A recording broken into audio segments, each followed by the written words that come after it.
sisiraan si Yorme, sisiraan ako, sasabihin, suwak sa banga.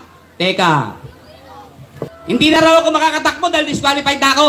Si Raulo, damay-damay tayo. Buong pamilya nyo nga nasa City Hall, di ka ba nakontento, Marilo? Baka susunod buong City Hall, inyo na. Manyanyakaw. Ang serbisyo, ang laki sa hirap at puso ng mahihirap, ang Yorme's Choice. Number 10 sa balata, Kunsihal Ami Sia.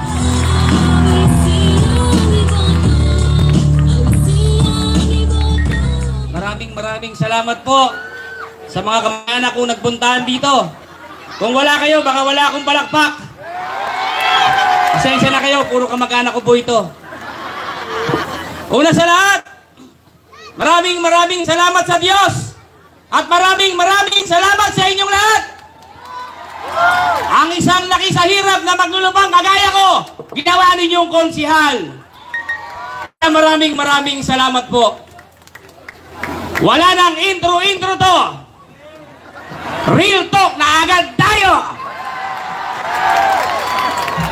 Sino sa inyo ang nakaranas na pumunta sa opisina ng mga konsihal ang sinabi, bumalik ka na lang? Marami sa kamag-anak ko yan. At pagbalik mo, ang sabi sa'yo, bumalik ka na lang. Sa ikatlo, pagbalik mo, ang sabi, walang pondo, bumalik ka na lang. Sa ika-apat, pagbalik mo, ang sabi, wala si konsihal, bumalik ka na lang. Sa ika-apat, ika-lima, sinuwerte ka, binigyan ka 100. Pamadyak pa lang, ulat ka na. Tama ba? Pero nang binigyan niyo po ako ng pagkakataon, hindi ko po sinayang. Pagpunta mo sa opisina ko, bukas ihahatid sa bahay ninyo.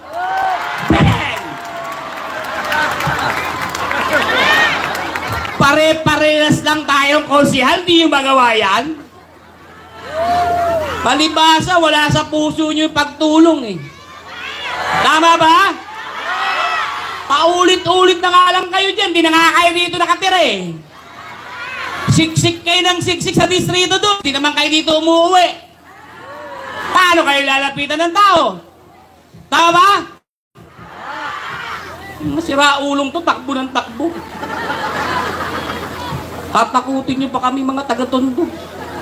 Gutom nga, nilabanan namin, kayo pa. Tama ba? Tapos sasabihin nyo, tutulungan nyo kami. Paano naman kami tutulungan? Di mo alam kung anong problemang meron kami. Tama ba? Alam ba nila, habang kumakain tayo, nag-iisip tayo kung sinong Bombay ang maaarang natin bukas. Para may pangkain tayo uli. Alam nila yon? Hindi nila alam yon. Hindi kayo tumulong, tapos ngayon nagigil kayo sa akin. Pinapadisqualified nyo pa kayo nalalaman, dismiss nyo pa, disqualified na ako. Mga siraulo, magtrabaho kayo. Hindi kayo nagtrabaho eh. Isa pa, kilala yung si Marilo. Eto, si Marilo, madalas ako, siya nagkakalat, disqualified na raw ako eh. Kilala yung si Marilo? Yung inangking building dito? May building, wala naman trabaho. Diba? Tingnan nyo ha. Pinakakalat ni Marilo, ako raw ay disqualified na. Pinapatawag ang tao, binibigyan ng 1,000, susurrender lang cellphone. Para siraan lang kami ni Yorme Isko Moreno. Kung tama ang sinasabi mo, bakit kailangan mong isurrender ang cellphone? Wala bang bukang bibig si Marilo, kundi suwak sa banga. Si Awi, suwak sa banga. Puro ganun ang salita niya. Sisiraan si Yorme, sisiraan ako, sasabihin, suwak sa banga. Teka, baka yung pondo ng taong bayan, suwak sa banga mo, Marilo. Bakit? Si Marilo nasa City Hall. Yung kapatid niya nasa engineering sa City Hall. Suwak sa banga. Yung kapatid niyang isang babae, dating direktor dito sa Mayabag Santos Hospital, suwak sa banga.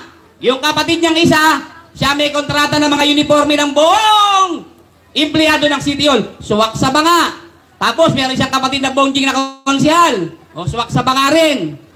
Tapos ngayon, gusto pati si Charis, titira din ng swak sa banga? O kayo ngayon ang swak sa banga? Hindi na raw ako makakatakbo dahil disqualified na ako. Si Raulo, damay-damay tayo. Buong pamilya nyo nga nasa City Hall, hindi ka pa nakontento, Marilo? Baka susunod buong City Hall, inyo na. Manyanyakaw? Hindi na kontento? Hindi mo kami kayang takutin, Marilo! Kala yata nito, tapang kaya namin, gutom, kinakalaban namin. Pinakamahirap po yun. Ang pinakamahirap labanan, yung gutom. Si Marilo, nyokaw lang alam niyan. Kaya manahimik ka na, Marilo, ha? Ubus na, maawa ka naman. Ubus na yun para sa taong bayan, kinuha mo na lahat. Suwak sa lahat sa banga mo. Wala kang awa, wala kang hanap buhay. Lahat ng buong pamilya mo nasa City Hall na. Ha? Pati pamangkin! Grabe, ha? Isipin niyo po yung pinagagawa nila. Wala naman kayong hanap buhay. Eto pa, eto maganda ron. Si Marilo, nagpahula. Ang bruha. Hinulaan siya na manghuhula. Sabi sa kanya, naku sir, magiging milyonaryo ka. Abang gaga, galit. Bruhang to. Ayoko milyonaryo, gusto ko bilyonaryo. Tagumpay naman. Tinira lahat eh.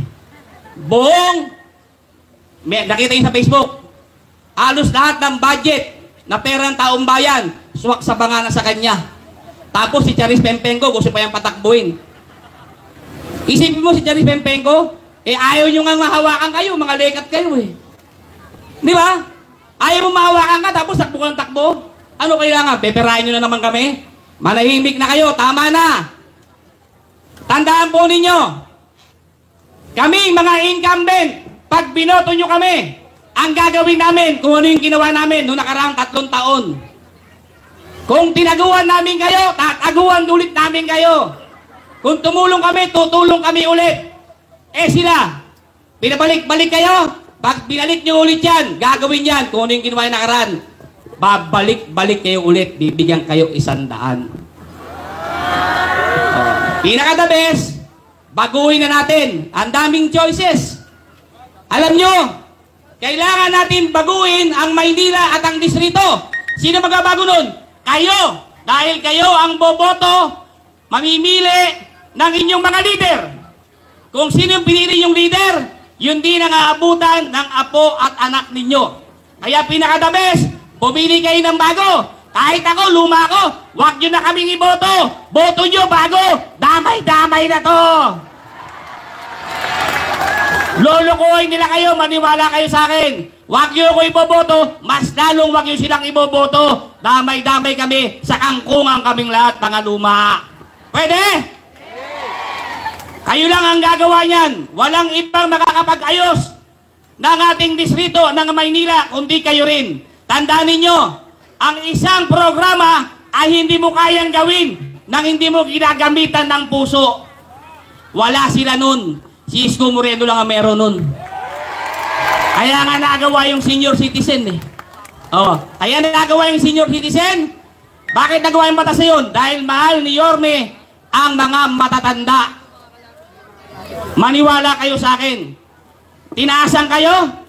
Ang senior, tinaasan ngayon, ginawa 1,000. 500 nga, pinoforfeit nyo eh. Ginawa nyo pang 1,000. Eh, naka-allocate na yan eh. Budgeted na yan eh. Ba't kayo po-forfeit? Kaya napunta yan. Umita kayo ha. Di nyo kami pinicturean ha. Di ba? Kaya po, mga batang Maynila, parang awa nyo na. Baguhin nyo ang Maynila. Baguhin ninyo ang Distrito 2. Sa inyong mga kamay, nakasalalay lahat. Magandang gabi sa inyo lahat. Manila! Time! Maraming salamat po. Palapahan po natin ang tunay na nasa puso ang pagsaserbisyo. Number 10 sa balota, Konsyal Awi Sia! At sa pagpapatuloy po ng ating programa, panoorin po natin ang video na ito. Sa Maynila,